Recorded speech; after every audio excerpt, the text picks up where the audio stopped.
Good evening. It's good to see you all. I don't think your mic's on. It is. It's just that. Is it? Is it on? No, it's not. I'm just going to talk real loud. I know you can hear me. New Jersey, you got it. That's right. That's New Jersey. Okay. Okay. So what I'd like to do is start off by setting an intention through prayer. So if you join me. Mother, Father, God, we're grateful for this opportunity to be encouraging to each other, to meet together, to upbuild each other, and to just be, Mother, Father, God, just to be in the space, be in the now, and be open and receptive to that which you have for our best and highest good. And so it is. And so it is. So I thought I'd start off tonight, and we used to do this at the Temple of Light. We haven't done it here in a really long time, but we used to do a short inspirational thought before we actually did the lesson, and somebody actually gave me something that I thought you might enjoy, so I'm going to read this to you. The light turned orange as he approached the traffic light. He did the right thing and stopped at the crosswalk, even though he might have beaten the red light by accelerating through the intersection. The tailgating woman behind him was furious and honked her horn, screaming in frustration as she missed her chance to get through the intersection. As she was still in mid-rant, she heard a tap on her window and looked up into the face of a very serious police officer. The officer ordered her to exit her car with her hands up.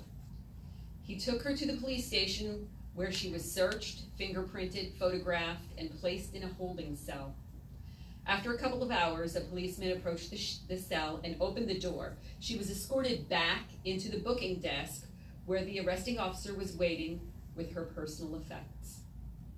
He said, "I'm very sorry for this mistake. You see, I pulled up behind your car while you were blowing your horn, giving the fellow in front of you a nasty gesture and cursing at him. I noticed that 'What would Jesus do' bumper sticker and the 'Follow me to Sunday school' bumper sticker and the chrome-plated Christian fish emblem on the trunk of your car, so naturally I assumed you had stolen the car." I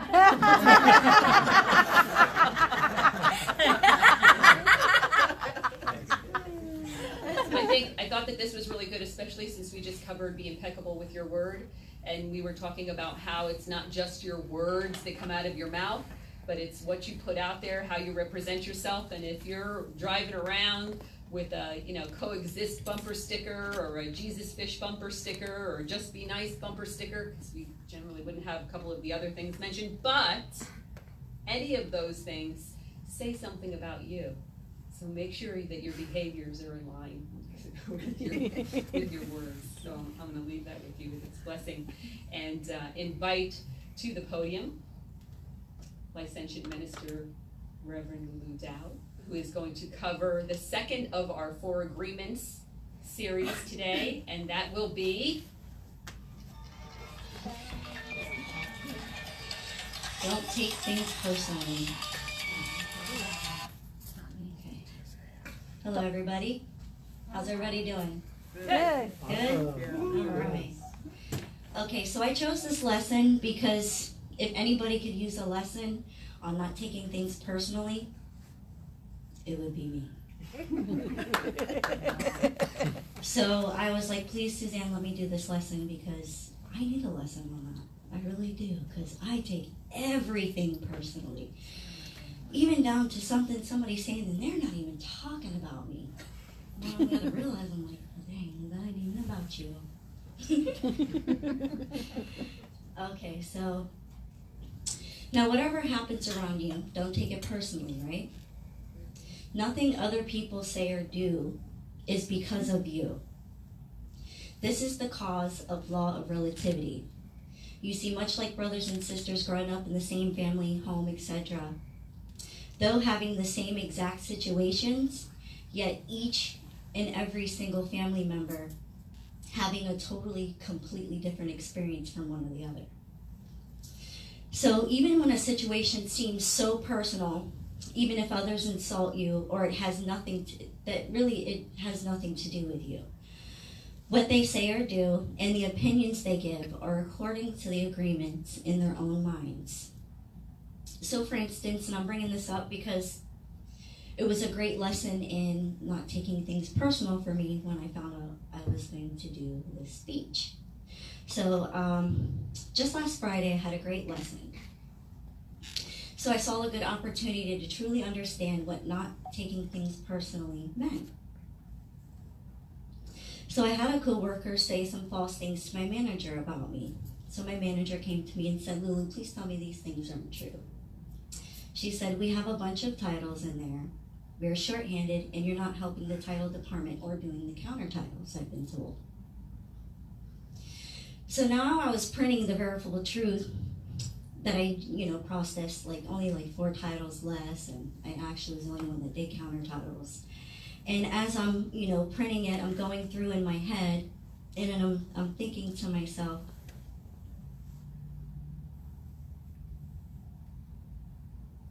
and I'm feeling pretty upset at first. And then I'm like, well, how can somebody be so disrespectful? Make up lies. Now I have to prove my work to my manager, and for what? Especially when here I am busting my butt trying to get things done to be more helpful because we're short-handed. Then I'm thinking to myself still, man, I swear it seems the harder I work, the more I get shunned on. The less I work, the more I get praised. Makes no damn sense. So then I admittedly failed at the 3rd agreement, which is don't make assumptions. After I had given my boss the printables of my work, I walked back to the coworker who I thought it was. And I said, that was really messed up for somebody to tell my boss false things of me and to say that I wasn't doing what I was supposed to be doing, especially when I was surpassing it. My boss feeling bad for my coworker because I'd shared with her that I had expressed that I just thought it was messed up to that particular coworker, and it actually wasn't the one who had said it. Oops. Now you see what happens when we assume? Mm-hmm. Now I had to apologize, Mm-hmm. which I don't mind. I sincerely was like, well, dang. No, I didn't get one of those, I got 2 of those. Don't take things personally and don't make assumptions. Okay, but with a little common sense and this wicked cool connection I'm starting to get to the universal mind, I figured out who it was. And then a triple realization slapped me in the face like a cosmic slap, pretty much. Okay, now in the beginning I was thinking to myself again, why are people so, untruthful about me or towards me? What is it I was doing or that I do to make people not like me or make up lies about me?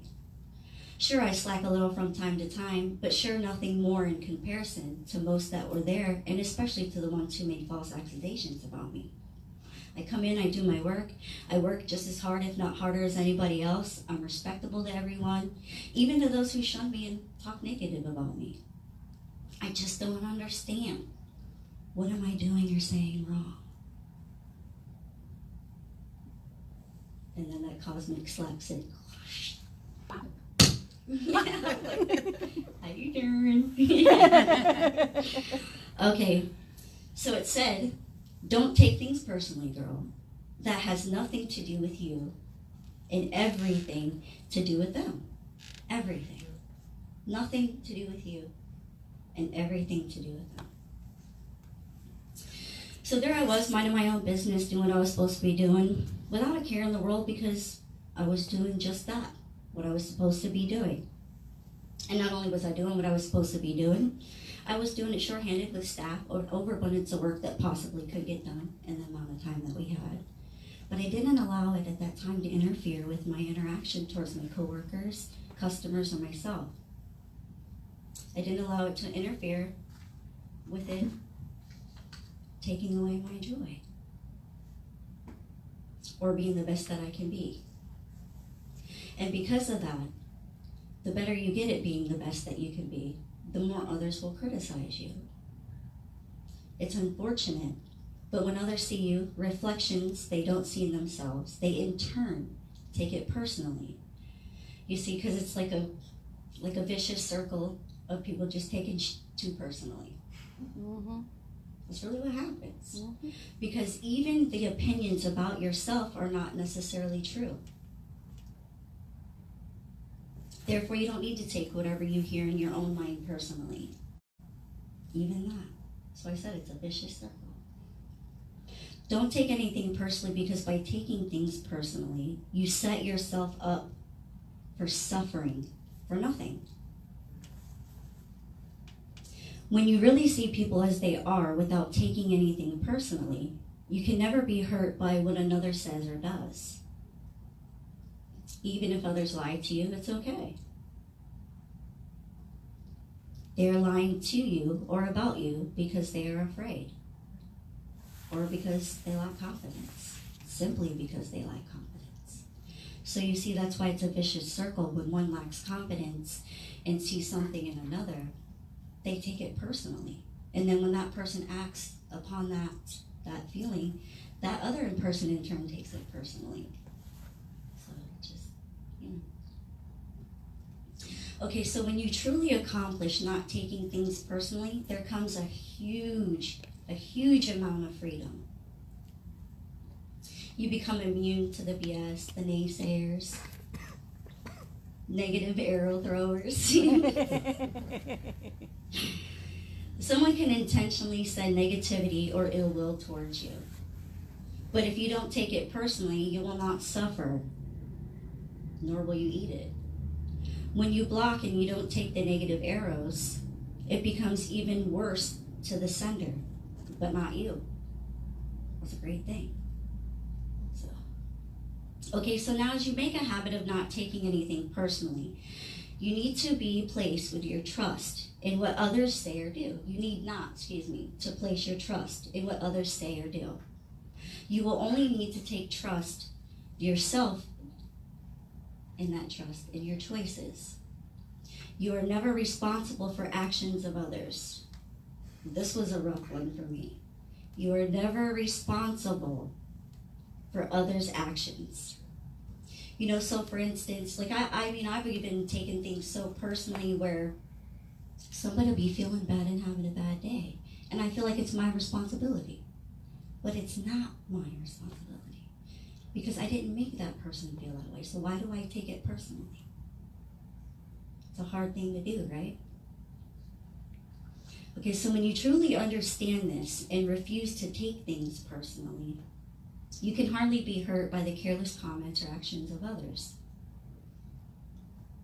Though it is much easier said than done. I'll say when you have the ability, when you have habitually learned a deeply understanding of this agreement, you can then walk around with your vibration high and your heart completely open. You can say, I love you, without feeling afraid or ridiculed or rejected. That's what I'm looking to accomplish. Okay, so then at that point, you can ask for what you need. Gives you confidence. You can then ask for what you need. And if they don't give it, hey, don't take it personally. Now, Don Ruiz states that when you do take it personally, you are immune in the middle of hell. And immunity in the middle of hell is the gift of all of it.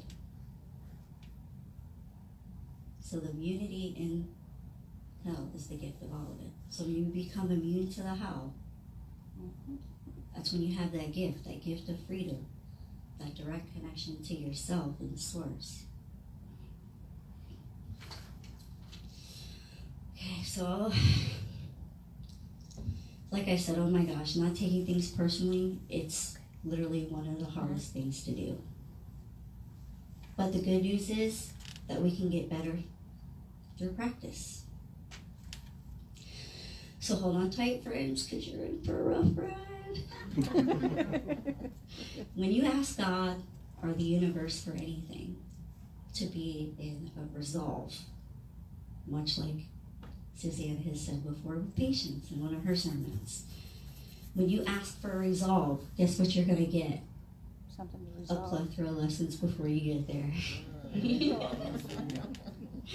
Hold on to your faith. Okay, so what habits can I do to be more connected to not taking things personally? Question your beliefs.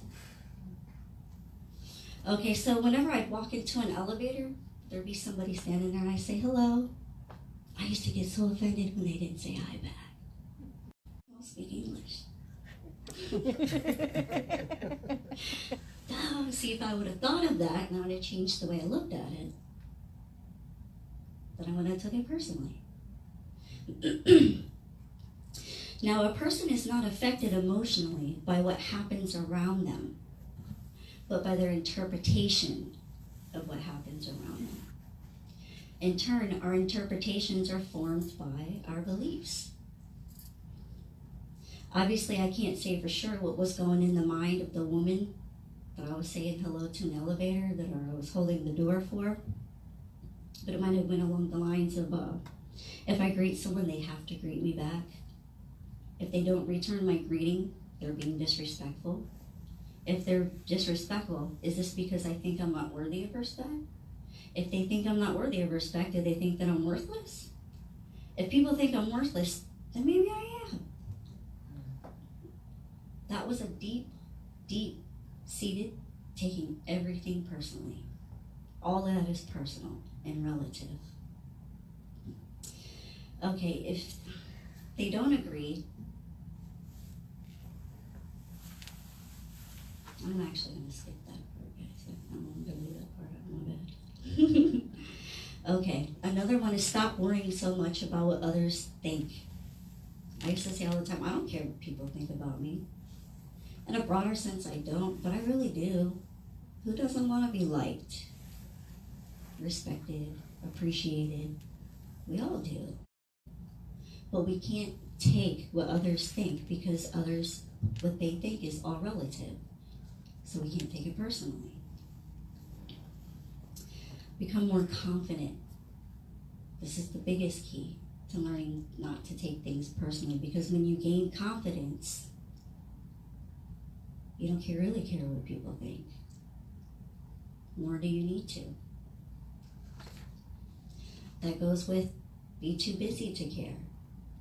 If you're too busy, you could say, I'm just too busy to let that bother me and take it personally today. Try that every time you take something personal. Stop giving your power away. When you let other people upset you, you're allowing them to dictate how you feel. I read a quote once. It was, no one can make you inferior without your consent. Simple, deep, and true. My favorite kind of quotes. Nobody can make you feel inferior without your consent. It's the same way of saying your joy comes from within. You can't hand over your happiness to anybody else. Calm yourself down by taking a few deep breaths. Tell yourself that you will not give anyone the power to make you unhappy. Take your power back by taking control of what you're thinking and choosing a different line of thought. If you change the way you look at things, the things you will look at will change. That is the end of my sermon. I appreciate it for your time. Thank you and namaste.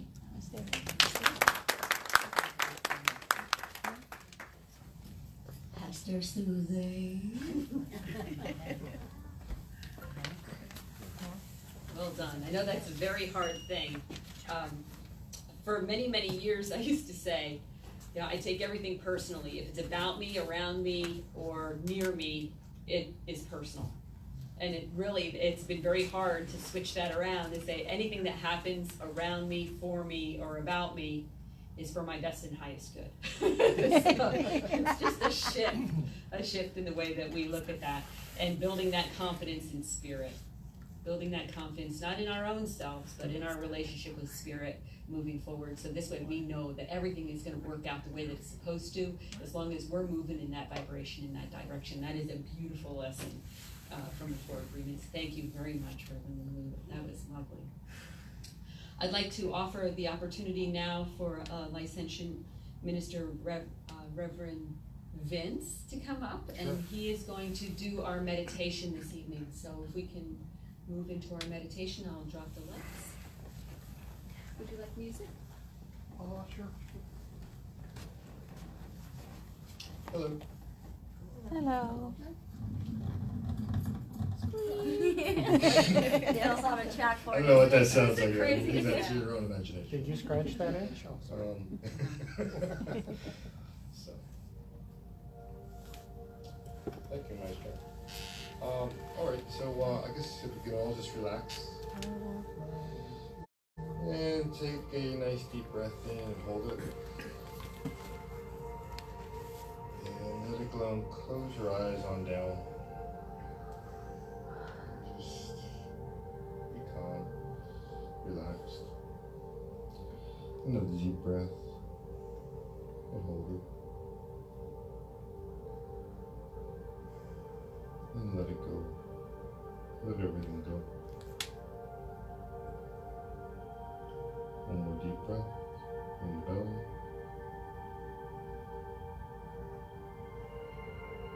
And let it go.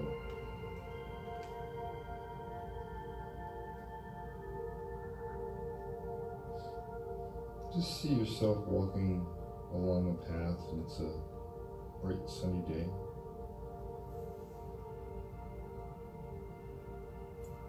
It smells good, the air is clean.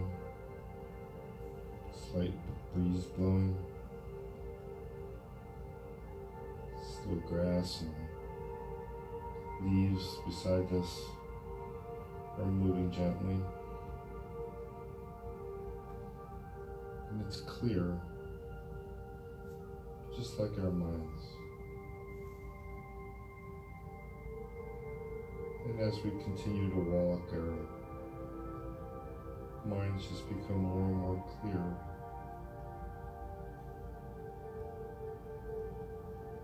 And in the not too distant ahead of us in the path, it's a nice place to sit. Could be a rock, could be a little piece of grass, whatever you like. And as we sit down, we take a nice deep breath and just become even more relaxed. Our mind just continues to clear.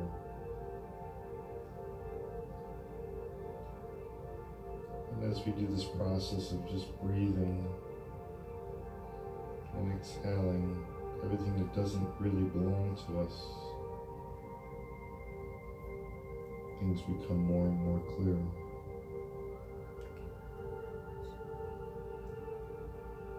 And this process is almost like cleansing ourselves of all the things that are not really us. All the things that we carry around with us. We release these things now. All the attachments that we allowed to stick to us, of other people's words, other people's deeds,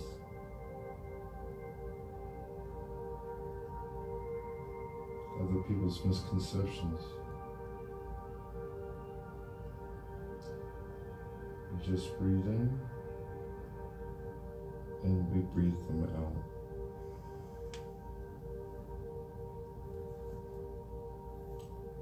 And with that, we continue to clear. And this allows us to become very in tune with our true inner self. It allows us to feel who we really are. To realize that we've been defending ourselves against things that could never really hurt us to begin with. But our defense of it has allowed it to attach to us. And take another breath. And blow it out. And things become easy and calm. steady.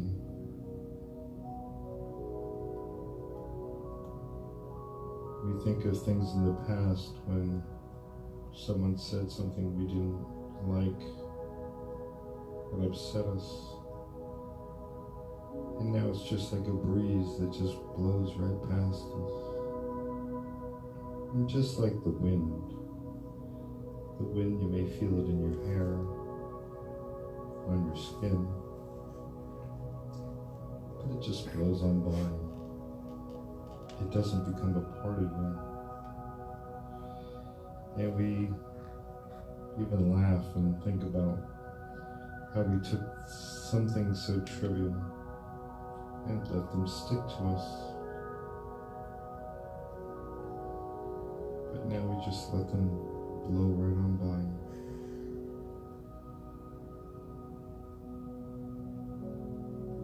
These are opinions and actions of others, not of ourselves. And they're entitled sometimes to these opinions. But it doesn't mean that we have to agree or get our ego involved and start the battle. Become the drama queen or king.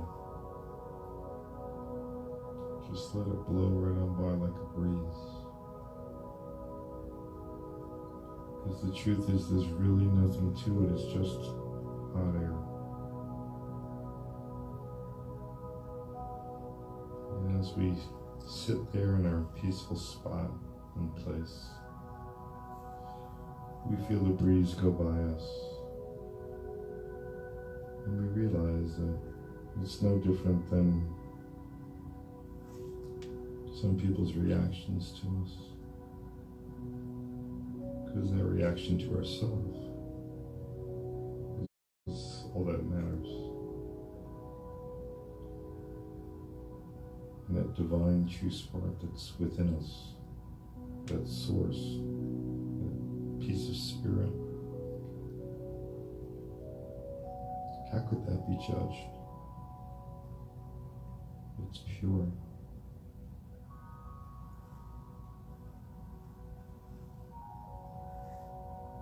And now we just recognize our inner self like a pure beam of light. Nothing can stick to light.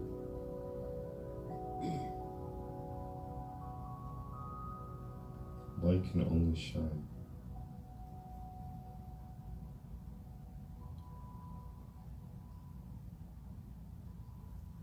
And we let the breeze blow. And we stay within our power, not in a defensive way, but in a way of confidence and a knowing of who we truly are.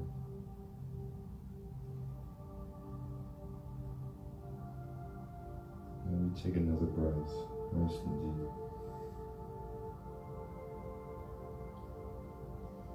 And we release, just coming more in tune with who we truly are, what we truly feel.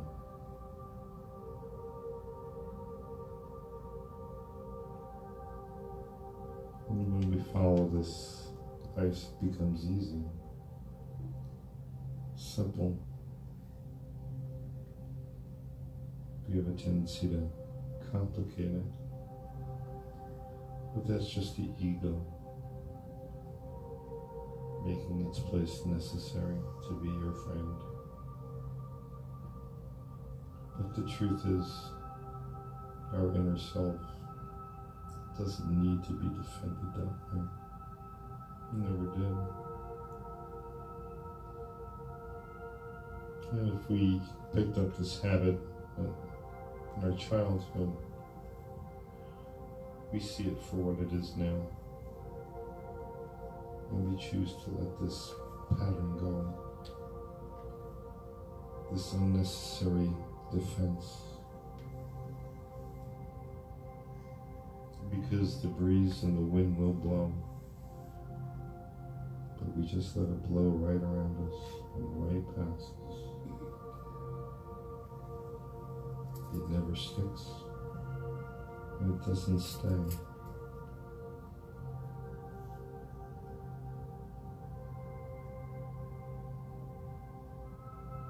And then we get up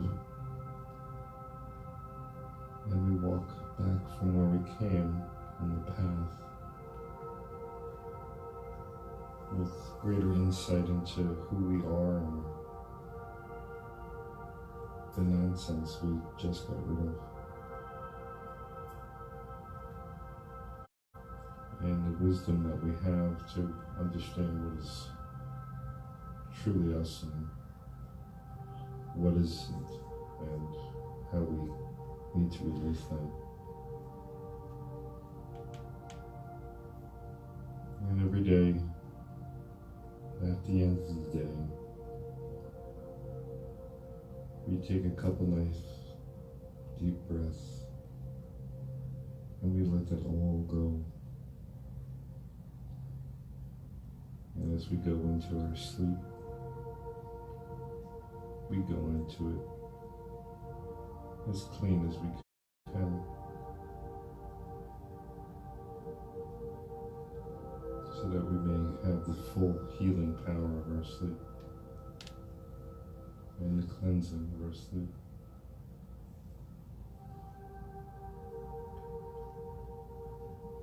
But it's a clear day, and our minds are clear. We feel cleansed in a very simple way. And life is easy, calm, and peaceful.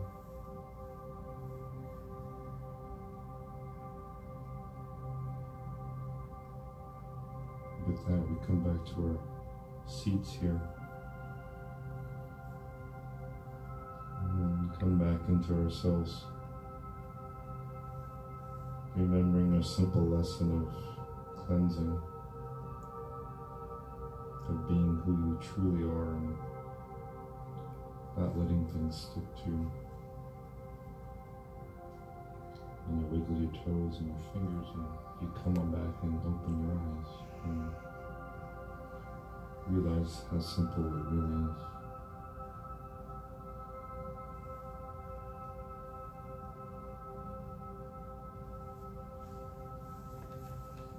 Thank you for allowing me to share.